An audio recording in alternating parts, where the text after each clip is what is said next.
પોરબંદરના ઓડદર રોડ પર sewage treatment plant આવેલો છે, જે પ્લાન્ટમાં પોરબંદર શહેરની ભૂગર્ભ ગટરનું પાણી ફિલ્ટર કરવામાં આવે છે. આ પ્લાન્ટના સ્પેર પાર્ટમાં બ્લાસ્ટ થતા 1 માસથી બંધ હોવાથી પ્લાન્ટના ગંદા પાણીનો સીધો જ નિકાલ થાય છે, ત્યારે વહેલી તકે તેને કાર્યરત કરવા માંગ ઉઠી છે.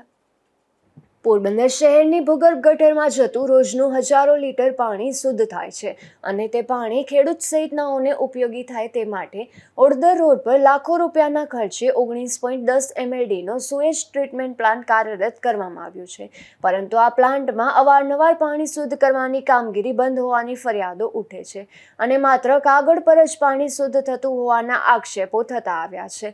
ત્યારે હવે તો તેના સ્પેર પાર્ટ્સમાં બ્લાસ્ટ થતા છેલ્લા 1 માસથી પ્લાન્ટ બંધ છે, જેને લીધે ગંદુ પાણી શુદ્ધ થઈ શકતું નથી અને સીધો જ ગંદા પાણીનો નિકાલ થાય છે, જેને લીધે સ્થાનિકોમાં રોષ જોવા મળે છે. એજન્સીના સ્ટાફે જણાવ્યું હતું કે સ્પેર પાર્ટ્સ બગડી ગયા છે, તે અમદાવાદ રિપેર માટે મોકલ્યા છે, પરંતુ હજુ સુધી આવ્યા ન હોવાના કારણે પ્લાન્ટ બંધ છે, ત્યારે વહેલી તકે શરૂ કરવા માંગ ઉઠી છે. નિપુલ પોપટ સાથે અશોક થાનકી, ગુજરાત ન્યૂઝ, પોરબંદર.